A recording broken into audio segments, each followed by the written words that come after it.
esse imigrante que mudou por essas razões Sim. profissionais, Sim, acadêmicas, né? A sua demanda.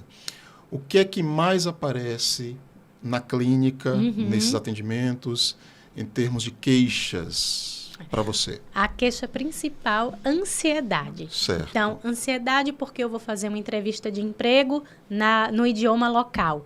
Ansiedade porque eu vou iniciar um curso na faculdade e o tempo inteiro vai ser exigido que eu fale no idioma. Essa questão do idioma é algo muito pertinente. A proficiência, né? Teve um caso que eu atendi que a questão da pessoa era, no momento em que estava no avião, indo para o país onde ele ia morar, gerou o impacto da questão da família, né? A sensação de estou abandonando a minha família, meus pais estão envelhecendo, mas permaneceu, só que trouxe outras questões ansiosas. Mas né? essa coisa do idioma, se você conseguir... especificamente no ambiente acadêmico, universitário, as instituições, elas não exigem proficiência num determinado nível como condição para o sujeito se matricular lá. Exatamente. Então, o sujeito não sai já daqui pronto, proficiente na língua estrangeira? Mas os casos que eu atendo não são dessa forma. Não? Por exemplo, eu tive uma paciente que ela saiu, né, do TOEFL, estado. né? Tem o TOEFL. Exato, mas não é esse caso. Né? Então, ela sai da sua cidade, vai para a Alemanha, né? Eu tive duas... Aliás, estudar? Não. Duas foram... Uma foi trabalhar, porque eu ia trazer dois casos, né? Sim. Uma que trabalhava na cidade dela aqui no Brasil como advogada, né? E quando ela migra, vai para uma área completamente diferente, né? E hoje trabalha, mas nas reuniões onde ela vai, também traz essa questão ansiosa, né? De achar que não está dominando o idioma de forma suficiente para as pessoas compreenderem, mas, ao mesmo tempo, ela recebe um feedback muito positivo. Sim. Né? E tem uma outra paciente também da Alemanha, né? Que quando ela saiu da sua cidade e fez esse processo migratório, ela foi para trabalhar fazendo faxina e, atualmente, ela entrou na faculdade. Sim. Entrou para fazer o curso de assistência social. Aí é diferente. É diferente. Não tem a coisa do TOEFL, do teste aqui. Não. Ela está lá, ela conheceu e ela ficou encantada justamente com esse processo, assim, como ela pode contribuir também, né? Na parte educacional, na parte assistencial, como é que ela pode trocar as ideias com os colegas, vindo, né, de um outro contexto, trazendo outras realidades. Então, isso traz um encantamento, mas, ao mesmo tempo, muitos medos também, pelo novo, pelo desconhecido. Será que eu vou ser bem acolhida? Sim. E uma pessoa, por exemplo, que já tem 40 anos e vai estar numa sala com jovens de 19. Né? Então, são vários pontos ali que cada um vai lidar com isso de uma forma muito particular. E uma questão interessante também. Eu trouxe aqui exemplos de pessoas que, por exemplo, no Brasil atuavam num outro cargo, né? E chegou no exterior, mudou a carreira. Não atua mais como advogada ou não atua mais como fisioterapeuta, né? Foi trabalhar em outros campos.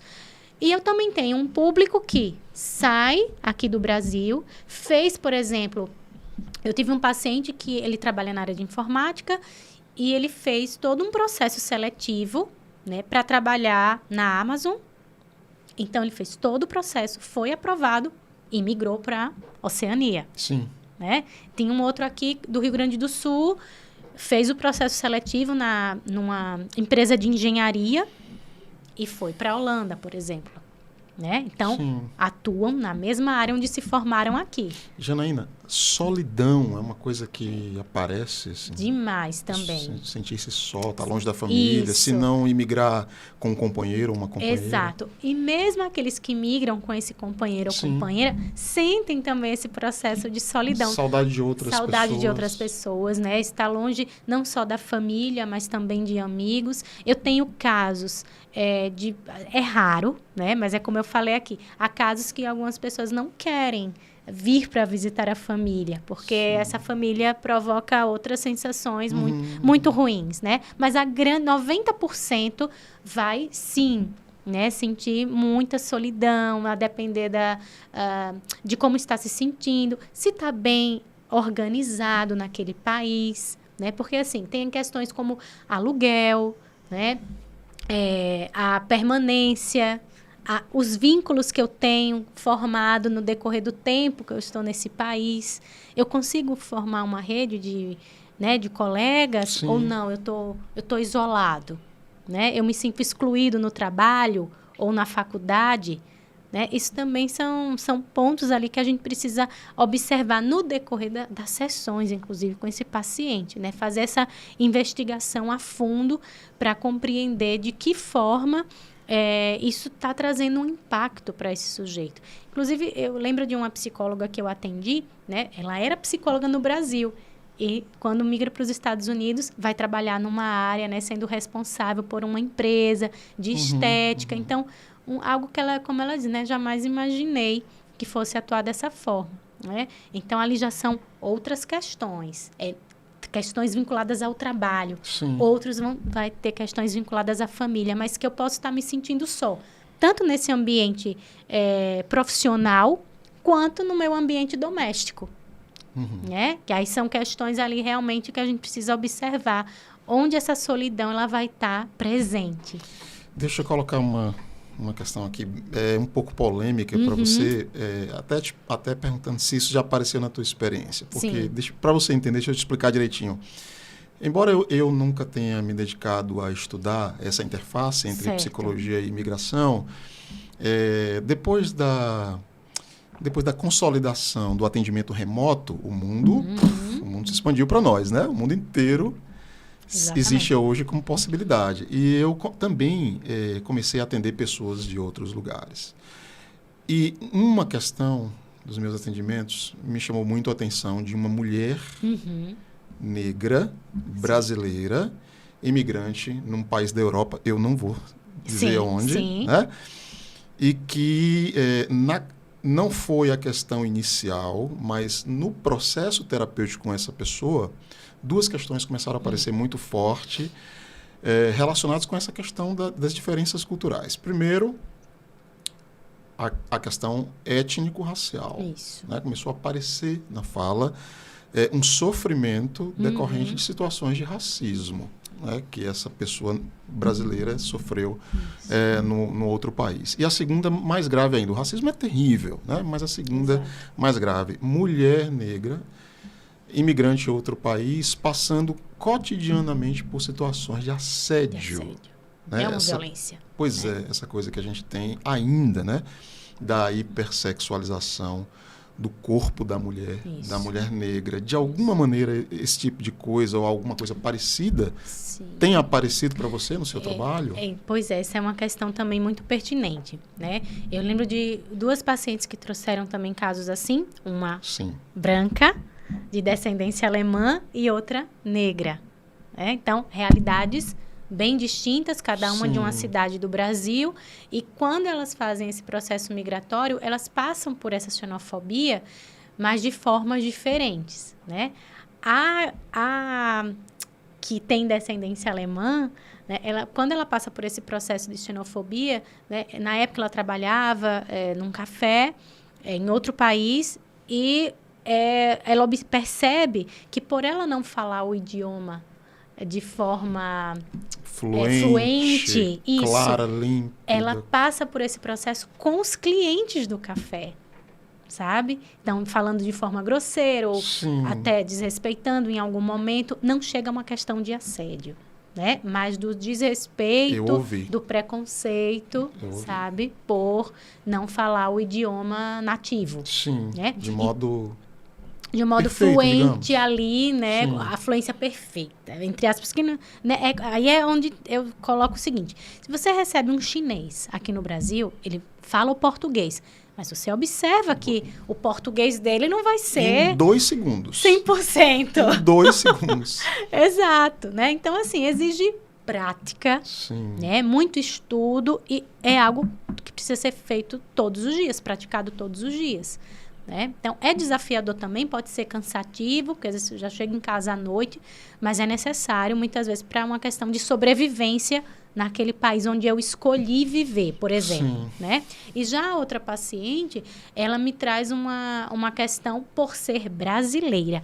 Não foi nem pelo fato de ser da raça negra, mas por ser brasileira, né? Então, ela sofre esse preconceito no local onde ela trabalha, né? Com o chefe, né? Então, isso para ela também trouxe um impacto. Ela disse, eu não esperava passar por isso, né? No momento em que ela já estava integrada, a equipe, né? O idioma também sem grandes dificuldades.